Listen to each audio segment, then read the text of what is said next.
Pemirsa, Ketua Majelis Tinggi Partai Demokrat Susilo Bambang Yudhoyono menanggapi tentang rencana pertemuan Ketua DPP PDIP Puan Maharani dan Ketua Umum Demokrat Agus Harimurti Yudhoyono. SBY menyatakan AHY sudah merespon pertemuan itu. Partai Demokrat menyambut baik rencana pertemuan tersebut.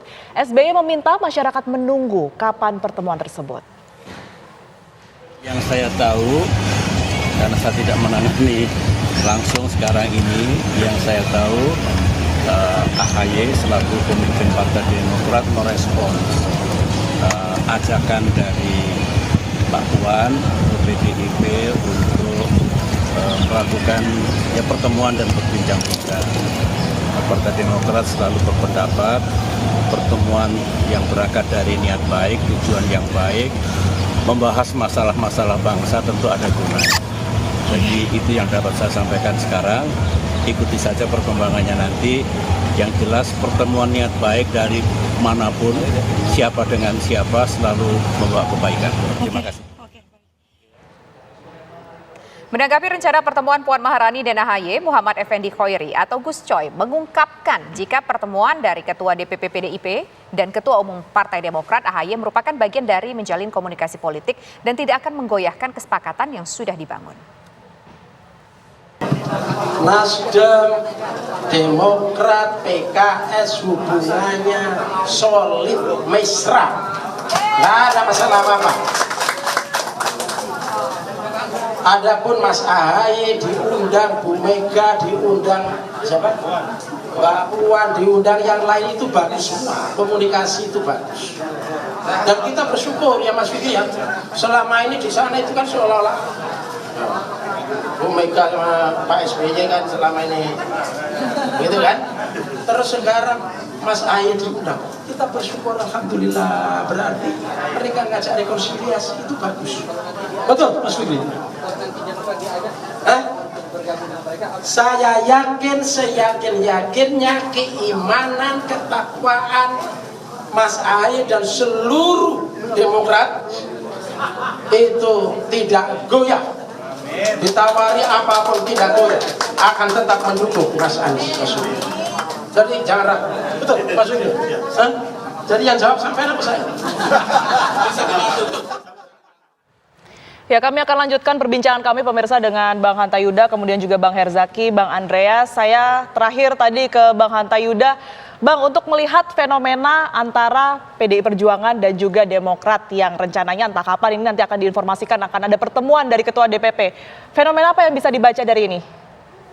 Tiara, saya bacanya dalam 3 kemungkinan ya. Kemungkinan pertama, mungkinkah ini berujung akan ada kerjasama politik atau koalisi akan terjalin antara Demokrat dan PDI Perjuangan dengan atau tanpa AHY menjadi cawapres. Apalagi kalau AHY jadi cawapres, analisis saya potensinya sangat kecil sekali. Tingkat probabilitasnya sangat kecil dan saya belum melihat ada faktor-faktor atau variabel-variabel yang mendorong kemungkinan dua partai ini akan bergabung dalam satu koalisi di Pilpres menjelang 14 Februari. Apalagi dari nama-nama bisa jadi memang ada potensi dari 10 nama yang disebutkan oleh Mbak Puan, ada Erlangga, ada Caimin dan Mas AHY. Maka saya menganalisa Mas AHY memiliki potensi terkecilnya di antara semua nama yang disebutkan Mbak Puan. Mengapa? Satu, kita tahu secara historis dua partai ini sudah menjadi rahasia umum, punya kendala secara sejarah hampir 2 dekade ya, 20 tahun sejak 2003 ketika Pak SBY ingin nyapres di tahun 2003 menjadi menterinya Ibu Mega, dan dinamika itu saya kira menjadi salah satu kendala, normalisasinya belum terjadi dan itu dipertegas oleh Sekjen PDI Perjuangan Mas Hasto yang sulit bagi PDI Perjuangan untuk membangun koalisi dengan Demokrat karena alasan historis, dengan PKS karena alasan ideologis. Yang kedua, kita tahu dua partai ini mempunyai posisi politik, spektrum politiknya diametral, berjauhan. Satu mengusung narasi keberlanjutan bagian dari Pak Jokowi, pemerintah Pak Jokowi yang dipimpin oleh PDI Perjuangan partainya. Kemudian Demokrat juga berada di luar pemerintahan hampir 10 tahun mengusung narasi perubahan. Ini juga agak sulit. Yang ketiga, dari basis konstituennya dua partai ini juga terbelah, berbeda jauh seperti air dan minyak. Jadi karena itu kesimpulan sementara saya, jika dua partai ini akan bergabung dalam koalisi putaran pertama, kalau berlangsung dalam 2 putaran, menurut saya kecil kemungkinannya untuk mengganti, tidak ada yang tidak mungkin dalam politik. Tapi kemungkinan kedua, kalau kita bicara ada prakondisi, ada potensi di mana Pilpres akan berlangsung 2 putaran karena akan diikuti diikuti oleh 3 partai berdasarkan tren survei misalnya, PD Perjuangan perlu prakondisi untuk membangun komunikasi kemungkinan di putaran kedua. Kemudian Mas Ganjar unggul di putaran kedua, maka perlu mengajak Demokrat untuk bersama memenangkan pertarungan di putaran kedua. Itu mungkin peluangnya agak membesar. Yang ketiga ini paling besar, yaitu kemungkinan sedang membangun komunikasi politik yang arahnya bagi politik kebangsaan, membangun harmonisasi politik, bersepakat untuk tidak bersepakat dalam pilpres, itu sangat mungkin. Sehingga saya kira 2 pertemuan ini sama-sama baiknya bagi PD Perjuangan maupun bagi Demokrat. Sama-sama untung, punya political benefit yang sama. Misalnya dari Demokrat. Demokrat saya kira dengan pertemuan ini Mas Ahy dan Demokrat memiliki posisi tawar yang semakin tinggi.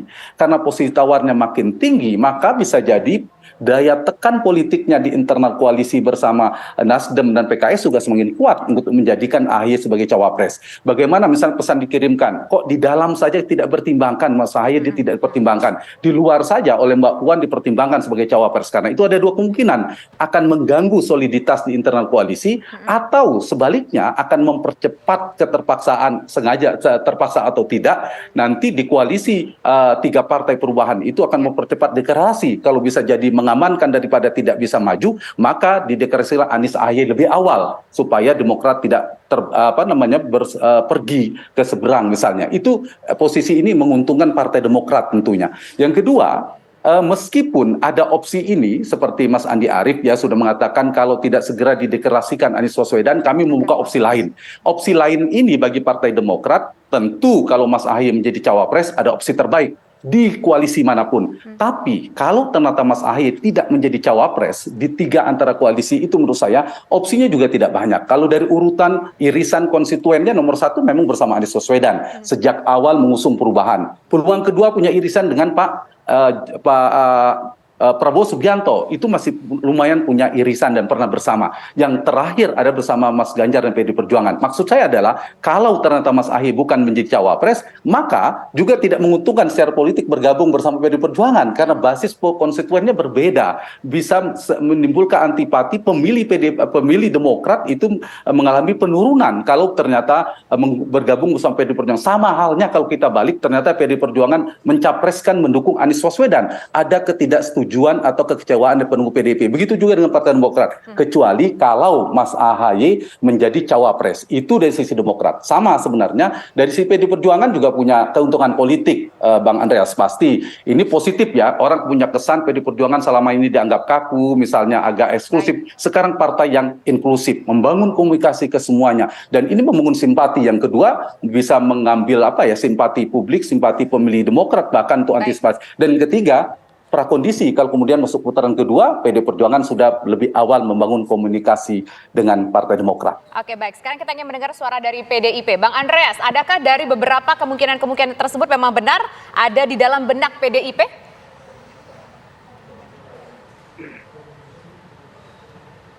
Gini Mbak, jadi kemarin kalau kita lihat kronologisnya kan apa yang disampaikan Pak Puan itu kan bagian dari apresiasi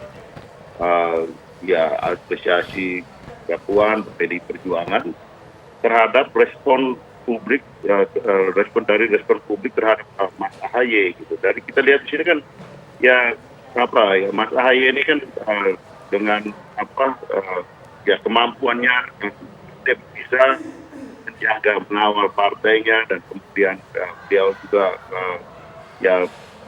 relatif berkomunikasi dengan baik dengan berbagai kalangan. Nah, sehingga respon dari masyarakat tersebut termasuk di sini PDI Perjuangan menyebut bahwa apa yang disampaikan oleh respon dari masyarakat tersebut itu masuk juga di dalam pantauan PDI Perjuangan, pantauan dari Mbak Puan PDI Perjuangan. Nah, sehingga apa salahnya kalau tokoh muda ini juga diajak untuk berdialog dalam rangka kita melihat ke depan untuk berbagai tantangan kebangsaan yang kita hadapi saat ini. Dan juga saya kira tadi kalau mau lihat soal benefit politik itu tentu hal yang praktisnya gitu. Tapi hal yang penting dari pertemuan kalau dialog-dialog ini adalah bagaimana melihat menyamakan visi apa yang bisa kita lakukan secara bersama, bagaimana pemilu berjalan dengan baik, aman, dan konstruktif untuk kepentingan bangsa, dan apabila bisa memungkinkan untuk kerjasama yang lebih jauh, ya why not gitu. Karena saya juga ditanya oleh beberapa teman dan beberapa wartawan yang menyatakan bahwa selama ini hubungan antara PDI Perjuangan dan Partai Demokrat itu dingin gitu. Saya bilang ya dingin itu bukan berarti tidak ada hubungan. Gitu. Toh dalam beberapa fase politik dalam perjalanan partai ini yang panjang ini, ada bagian-bagian di mana kerjasama strategis tersebut bisa dilakukan. Misalnya kita lihat bagaimana tahun 2009 Partai Demokrat ketika itu PDI Perjuangan di luar pemerintahan gitu. Tapi Partai Demokrat adalah salah satu partai yang menginisiasi dan kemudian mendukung Pak Taufik Kimas pada waktu itu untuk menjadi ketua MPR, dan ketika beliau menjadi ketua MPR kan banyak hal-hal yang strategis yang dilakukan oleh Pak Taufik Kimas untuk kepentingan bangsa dan negara. Jadi kita ingat sampai sekarang bagaimana 4 pilar kebangsaan itu di-endorse oleh Pak Taufik Kimas. Jadi hal-hal yang penting yang berkaitan dengan visi kebangsaan, berkaitan dengan kepentingan bangsa dan negara, ya kita bisa berdialog dengan orang-orang yang atau partai atau teman-teman yang mempunyai pandangan yang sama tentang bagaimana menghadapi tantangan-tantangan tersebut. Gitu. Saya kira dalam kapasitas ini saya melihat Mas AHY sangat pantas untuk diajak untuk berdialog, untuk diskusi mengenai hal tersebut. Baik. Ada kerjasama yang mungkin akan dilakukan begitu kalau menurut Bang Andreas. Dari Bang Herzaki sendiri menanggapinya seperti apa? Apakah betul kerjasama, apakah dari Demokrat sendiri melihat keseriusan yang benar-benar terjadi dan akan dilakukan oleh PDI Perjuangan dalam hal ini? Seperti yang kami sampaikan, Mbak, itu selalu ada kemungkinan, ya, selalu ada pilihan. Bagaimanapun kami kan terbuka komunikasi dan silaturahmi dengan siapapun, termasuk teman-teman PDIP. Apakah ini akan berujung kepada kerjasama? Tentunya kan Mas AHY, Mbak Puan duduk bareng dulu, nanti akan berdiskusi seperti apa. Karena kalau kami kan melihatnya kan ini tidak hanya dalam konteks pilpres saja, tapi banyak hal-hal yang lebih strategis gitu. Misalnya tadi Pak Andreas sampaikan, kami juga mengapresiasi meskipun selama ini kami berbeda jalan, kami di luar pemerintahan, PDIP dalam pemerintahan, tetapi sikap Bu Mega kan tegas dan jelas sama seperti Mas AHY, kita menolak. Misalnya Presiden 3 periode, lalu misalnya penundaan pemilu, lalu perpanjangan masa jabatan 2 atau 3 tahun. Nah ini kan hal-hal prinsipil ya Pak ya, dalam membangun ketatanegaraan negeri ini, itu bangunan negeri ini gitu. Nah ini kan menjadi penting juga, katakanlah kami nanti bekerja sama dalam suatu tadi ya, kebersamaan di kabinet atau di pemerintahan ataukah dalam perjuangan di kontestasi pilpres nanti ataupun tidak, bagi kami tetap komunikasi silaturahmi harus kita lakukan, karena bagaimanapun ya jika semua bergandeng tangan bahu-membahu ya ini akan sangat baik buat bangsa ini. Ya tadi Mbak sebagai teman juga dalam konteks kita adu argumentasi di parlemen berbeda pendapat, ini kan semua menghasilkan undang-undang yang lebih baik buat masyarakat. Ini kan contoh. Gitu. Jadi nggak mesti selalu harus iya sekata, lalu kemudian istilahnya itu menjadi dalam konteks membangun negeri ini gitu. Tetapi ya jika misalnya nanti kita lihat ya, ada hal-hal strategis yang kita lihat bagaimana mencapai Indonesia emas dan hal-hal lain ya kita akan diskusikan lebih lanjut. Yang pasti kita tunggu saja koder kami kan mengikuti apa kata ketum kami Mas AHY, itulah yang menjadi pegangan kami. Nah, begitu juga pastinya tentu teman-teman PDIP, ada Ibu Mega, ada Ibu Puan yang mewakili beliau. Nanti jika nanti pertemuannya terjadi ya kita lihat apa saja yang akan dibahas, dan mungkin saja tidak bisa 1 pertemuan, bisa 2 pertemuan. Nah kita tunggu seperti apa nanti jalannya Mbak. Bang Herzaki, yang cukup menarik adalah satu ingin memberikan efek tekan kepada koalisi perubahan, meskipun ini tadi sudah sempat kita bahas di awal, tapi saya membutuhkan penekanan lagi. Yang pertama adalah ini bisa jadi untuk memberikan penekanan kepada koalisi perubahan supaya segera deh sampaikan nama bakal calon wakil presidennya siapa. Yang kedua, jangan-jangan ini nanti akan berbicara kalaulah ada 2 putaran untuk pilpres nanti. Nah ini akan digalang suaranya supaya PDIP mungkin bisa kompak nanti dengan Demokrat begitu. Nanti akan dijawab poin ini usai jeda berikut. Kami kembali sesaat lagi.